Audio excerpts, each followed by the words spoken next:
Nomor kedua Yaumu Arfah. Poe Arfah lain lalagaan eta poe teh ngabogaan nilai anu pohara.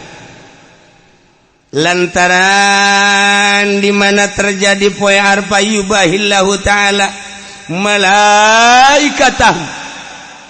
Allah ngabanggakeun diri terhadap malaikat.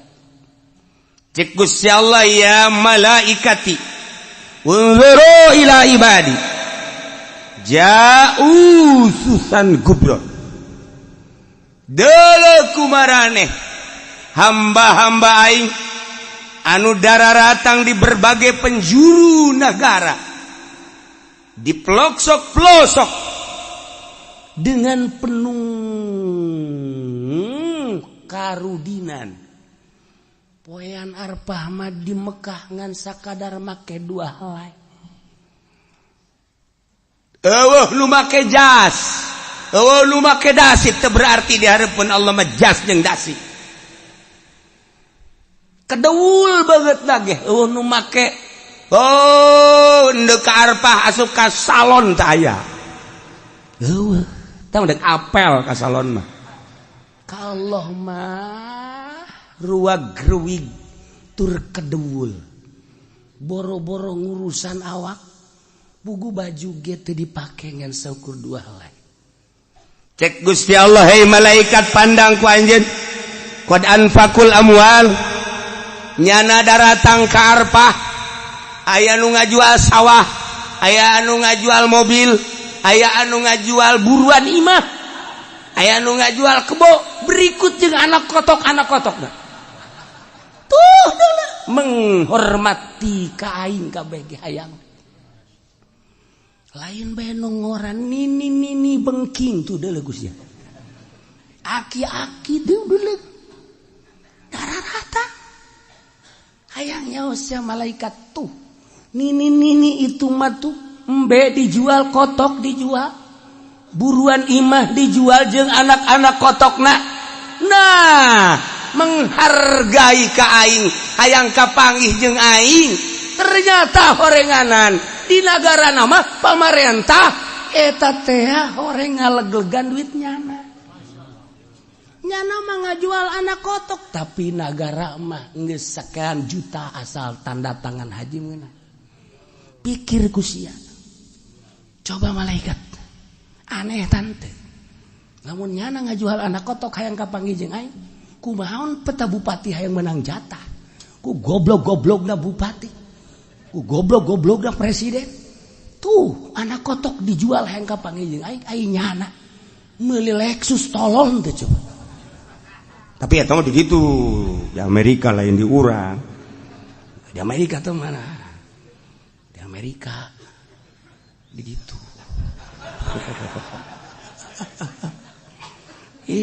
Sedih urang. Haju ngadagoanana geus nyaho malaikat. Aya anu 5 tahun. Bejana cenah di Indonesia mah 27 tahun. Kabur malodar sia. Hayang kapanggih jeung aing tuh. Taha. Saksian ku aranjeun kabeh geurage. Hajuat Abul Abdan isyhadu inni ghafartu lahu. Tidak terkecuali nu aya di Arfah ku aing dihampura kabeh dosana. Untung jasa jelema nu di Arfah. Untung jasa jelema nu di Arfah. 2 tah poe Arfah. Hiji poe Jumat, 2 poe Arfah. Geus urang ge atuh poe Arfah geus ulah make ihram bae. Sanajan di dieu ge. Kunaon mengaji pene make ihram, nah aing nurutan di Arfah bae sakieu teh geus. Ya kieu bae geus set. Aju daharna ge di lapangan. Nurutan di Arfah bae di ditu.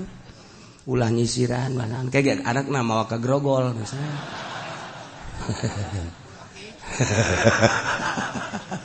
Bapak menjadi berubah sekarang. Iya. Nomor katilu yaumun nahri. Poean lebaran haji. Qarbal abdu qurbanahu. tiap jelema anu ngalaksanakeun kurban Allah mah teu hayang dagingna, Allah mah teu neuleuh getihna, tapi Allah mah neuleuh teh takwana. La yanalallah luhumuha wala dimauha walakin yanaluhu taqwa. Los daging nama jang sia dahar ku sararia, tapi aing mah nilai nu ku aing katarima takwana eta jelema.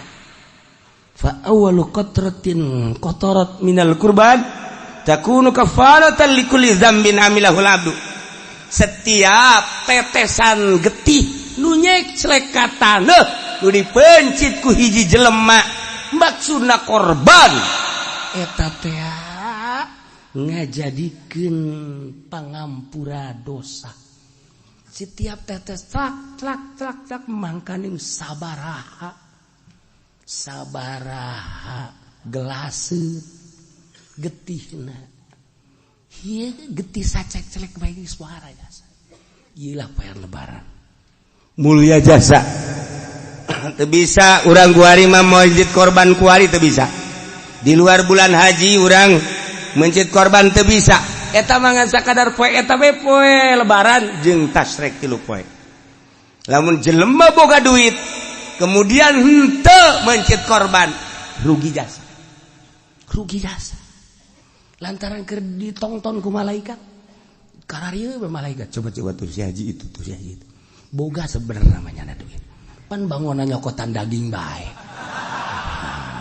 Ulah neuleukeun tunjuk aing atuh. Biasa bae. Aduh. Sabarudak teh ditongton ku malaikat. Malaikat tonton kieu. Ya Allah, mana coba si itu. Ji, pan situ mah duit loba ge teh coba si itu. Cet, tuh. Malaikat, di itu tuh. Di itu masjid. Laporan, ya Allah. Itu mah tuh, Pak anu mah di anu masjid. Cak Allah, guys. Bukakeun lawang sorga. Dibuka. Lantaran geus dihampura dosa. Masya Allah. Pokona mah geus siapkeun kuari duit jeung celengan. Jang meuli kebo. Sapoe 1 juta urang jeung celengan. Duitnya di mana? Geus amun sapoe 1 juta teu bisa, sapoe 500.000. Jeung celengan berarti amun kuari datang ka lebaran 14 poe. Nah, jadi berarti lamun 500.000 seperti itu. Berak kabeli kitu embe Garut. Bude teh. Wah, cenah kieu duit teh boga tuh sakitu mah. Geus bae tuh sapoe 100.000. 100.000 berarti kuari datang ka lebaran sabaraha? 1 juta. Nah, kabeli embe cisoka. Embe kacang nu leutik.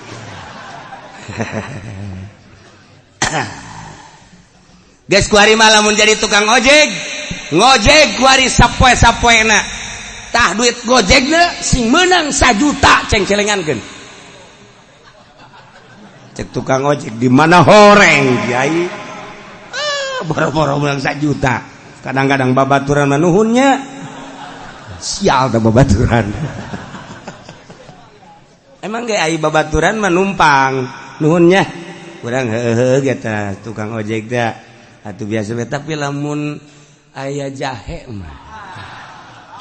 Cet, deuk mayar ge enggak usah. Ikhlas saya mah.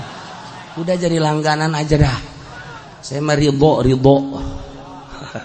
Sial tuh tukang ojek. Masya Allah.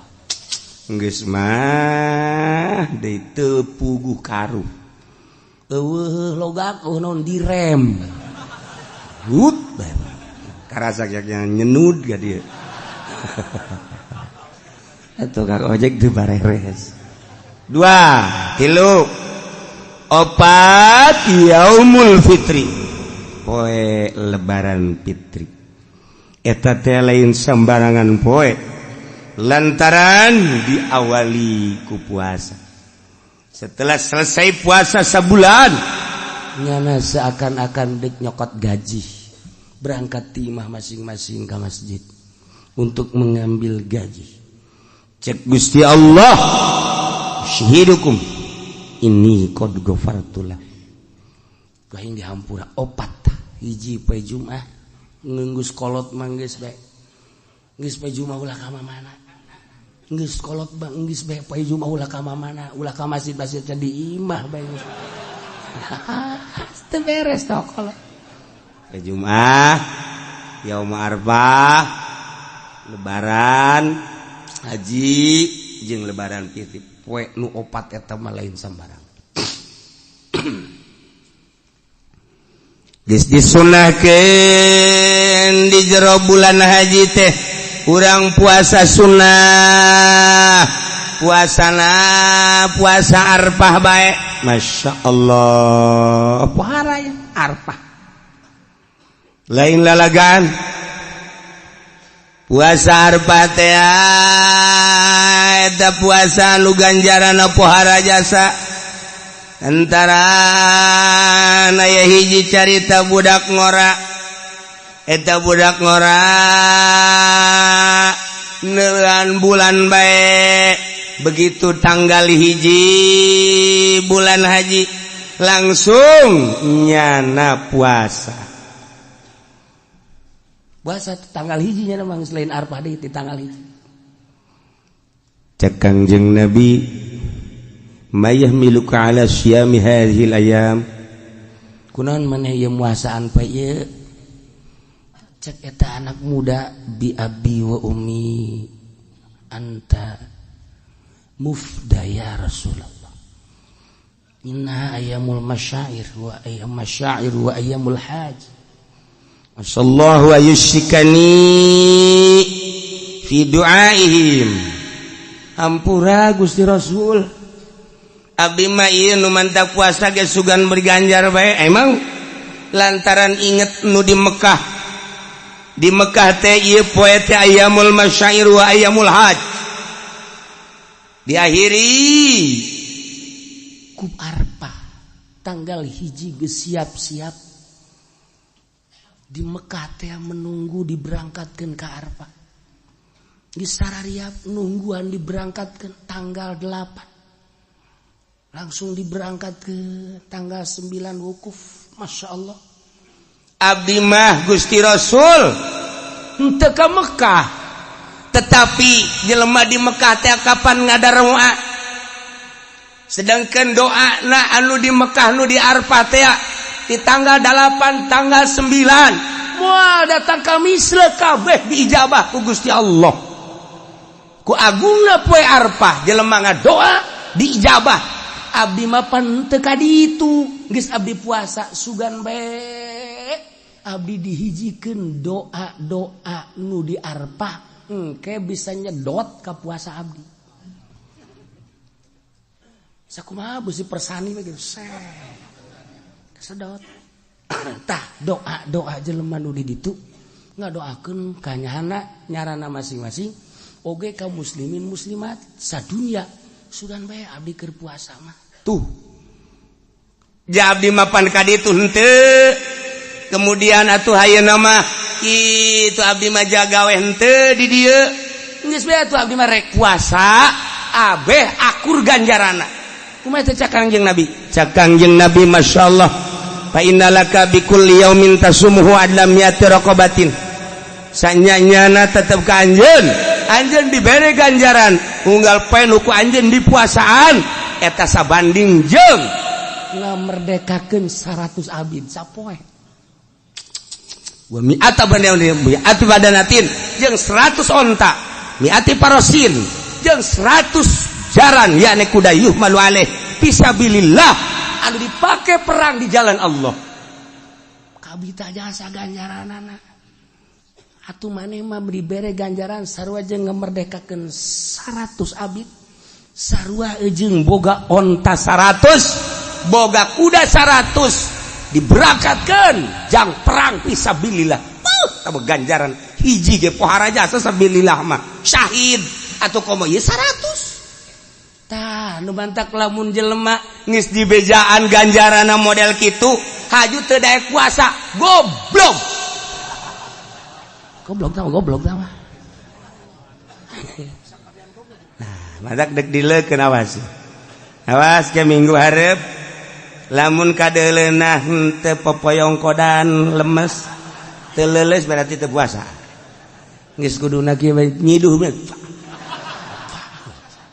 Korenganan keluar di majelis mah ngarokok.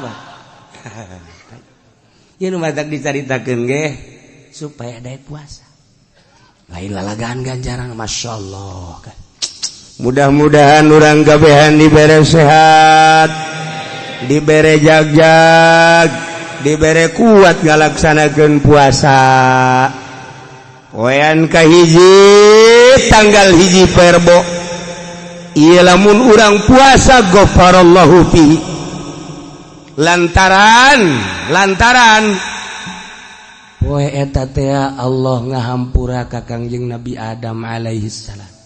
Kangjeng Nabi Adam diturunkeun ti sorga kemudian ka India, negara India langsung sujud dihampura ku Gusti Allah tanggal hiji haji.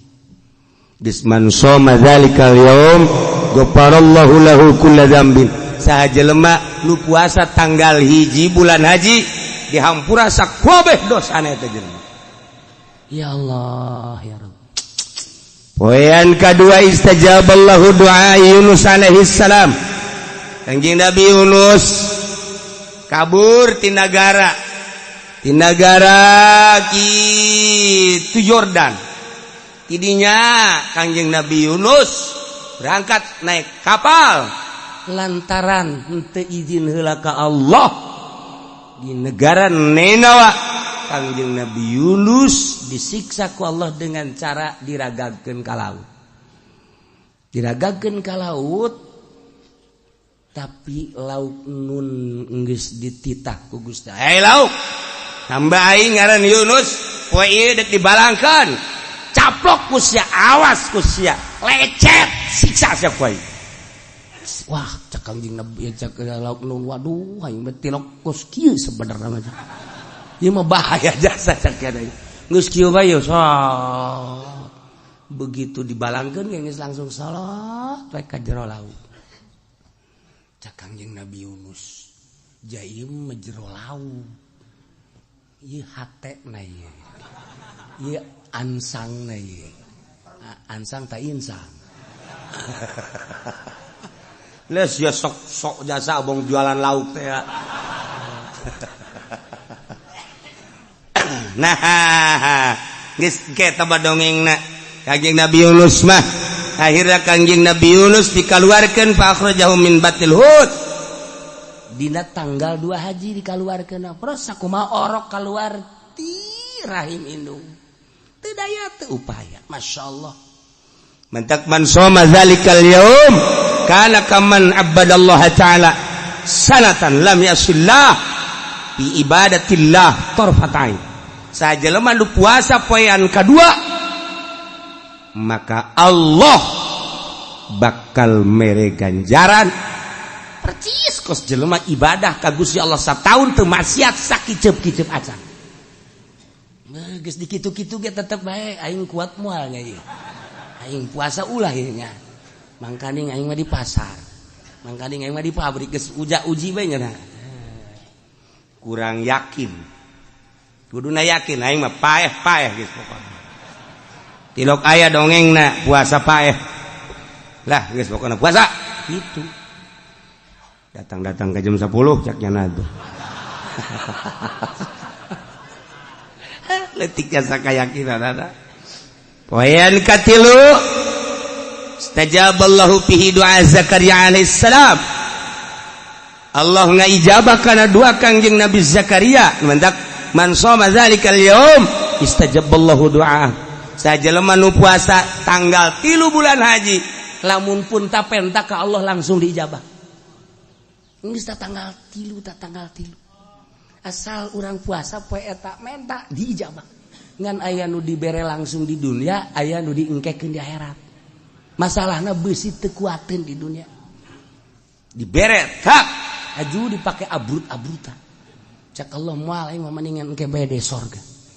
Nah, engke di sorga teh urang teh kieu anu poe eta haju ngadoa mah begitu asup ka sorga.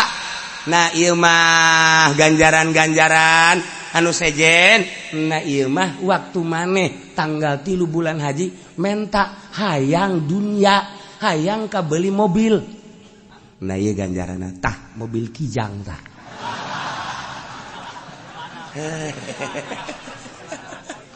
Protes jana ya Allah ya Rob, atuh kijang ge baheula keur di dunia. Nya di sorga aya kijang. Tinggaleun ku batul, ojol Gusti ojol. Jeung naon ja jeung Lexus. We atuh pan baheula mentana kijang maneh. Henteu emang Gusti emang kajen ku kumaha Lexus bae Lexus. Kumurahna Gusti Allah dibere ulah Lexusnya tah kapal bae. Eta murah Gusti Allah. Dikitu-kitu ge tetep kuat moal aingnya ieu. Waya ieu maksud dibere bebejak ieu ge ieu ai santri mah geus nyaho kula ge. Santri kiai atuh yakin geus nyaho. Ieu mah jang anu bangsa pedagang, budak sakola nu teu nyarano, nu tilok maca kitab lah. Aya kiai mah geus ge poho deui. Ieu mah mepelingan ieu mah. Poean kaopat al-yaumul ladzi wulida fihi Isa alaihi salam.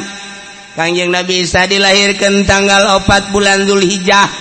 Geus atuman soma zalikal yaum. Sajelema nu puasa dina poe eta yakni tanggal 4. Nafallahu anul basa wal faqra. Bakal dileugitkeun ka riweuh jeung kapakiran. Tanggal 4. Tanggal 4. Masyaallah. Poean kalimat yaumul ladzi wulida fi Musa alaihi salam, di mana Kangjeng Nabi Musa baheula dilahirkeun na tanggal 5 Zulhijjah. Geus man soma zalikal yaum bari aminan nifaq min azabil gobri. Sajalema nu puasa dina tanggal 5 bulan haji bakal bebas tina panyakit nifaq jeung tina siksa kubur. Ieu penting ieu.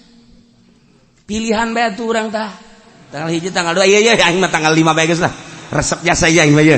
Enggeus tanggal hiji teu puasa, tanggal 2 tanggal 5. Mun ditanya apa sih tanggal 5 doang? Aing resep tah ganjaranna tah. Eta doang tah aing mah teh. Di sisa kubur selesai aing mah geus. Aduh, budaknya gagah aing prak dipilihan puasana. Aduh, macem-macem bae. Poean kagenep al yaumul ladzi fadahallahu linabihi fil khair. Allah mukakeun ka Gusti Allah ka nabina dina eta tanggal genep dibukakeun kana kahadean kemenangan geus manusomah sajelema nu muasaan tanggal genep haji yanzurullah ilaihi berrahmah fala yu'adzabu ba'dahu abadan. Allah bakal mencerongkeun dengan penuh ka deudeuh jeung ka nyaah. Kulantaran Allah neuleukeun deudeuh jeung nyaah, atuh moal disiksa salilana terus bae. Masyaallah, ngadengekeun mah pohara. Puasa moal. Aduh, Gusti Allah, ganjaranna gede jasa ieu. Aduh, ya Allah, ya Rabbi. Lah cenah kieu tahun kamari geus puasa ieu cenah. Kuali mah geus nyaho, kuali mah eta ganjaranna tahun kamari geus. Tahun ieu moal ji. Beuki dibere beja mundur sama. Yaumus sabi al yaumul ladzi yughlaqu fihi abwabu jahannam wa la tuftahu hatta tamdi ayyamul ashr. Poean katujuh mah poean di mana poe eta teh ditutup lawang jahanam teu dibukakeun deui datang ka ayyamul ashr tanggal 10. Mulai poe eta tutup lawang neraka. Jahanam ditutup kabeh. Nu mantak man samahu aglaqallahu anhu 30 baban minal usri wa fatahalahu 30 baban minal yusri. Sajalema nu puasa dina poean katujuh Allah bakal ngonci 30 lawang kesulitan, bakal mukakeun 30 lawang kagampangan. pohara jasa. Poean ke-8 sok dingaranan yaumut tarwiyah. Tanggal 8 tarwiyah man somahu utiya minal ajri ma la ya'lamu illallah, bakal dibere ganjaran teu dibere nyaho ku Gusti Allah ku gede-gede da ganjaran. Nu penting maneh puasa tarwiyah tanggal 1, tanggal 2, tanggal 3, tanggal 7 sakitu gedena 8 mah tarwiyah ulah hayang nyaho sia ku bade gedena. Masya Allah. Model dibabagi we anak tah jang sia tah jang sia. Nah, anu bungsu mah tiok dibere nyaho. Tenang sia atuh geus. Make kiceup sagala tah kolot make kiceup. Hiji tah, kedua tah. Dah, bulu deja satu gol de tah. Cek nu bungsu teh aya abdi. Geus tenang. Maksudna naon? Imah jang sia. Kedokan jang sia. Tuh kabeh mobil di jalan jang sia kabeh. Sokon mah. Sia kabeh geus. Nah eta nu bungsu mah teu dibere nyaho. Nu kahiji kadua katilu kaopat dibere, tapi nu bungsu cukup ku kicep. Asal geus kitu mah geus mantep jasa. Urang bae ku babaturan teh babaturan keur ngababagi tah. Noel ayo gampang ya mah. Pareng poho ka dituna. Atuh poho ge model si eta. Gusti Allah mah boh tuh moal poho. Nggak dijamin. Ya Allah. Nah, poean ke-8 ialah ngaranna Yaum Arfah. Poean Arfah mah Man somahu sajelema nu puasa dina poean Arfah. Bayangkeun coba kana kafaratan lisanatin madiyah wa sanatin mustaqbal. Eta puasa bakal ngaparatan sataun katukang dihampura dosa, sataun kahareup dihampura dosa. Tama sataun katukang kahareup apa lu haparatan? Katukang sataun kahareup sataun. Geus anu kamari segala Noel si Mbak, segala ngabonceng si jahe. Eta ku puasa ye beak kabeh geus. Beak kabeh geus. Aduh. Mantap puasa Arfah. Puasa Arfah. Sataun katukang, sataun kahareup. Nah, geus puasa Arfah tah. Menang 15 poe haji ngabonceng jahe deui. Dihampura kos kieu mah. Aing geus puasa geus. Siapa tolong? Allah Karim. Guys, tinggal tanggal 10. Tanggal 10 mah tanggal nu tadi dicaritakeun poean kurban.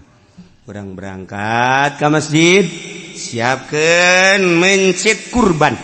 Boga meuli kebo sapi, teu boga embe bae, teu boga kotok jago. Kotok jago urang boga duit, kotok jago seperti itu hargana. Kotok jago nu bagus seperti hargana. Hah? 50.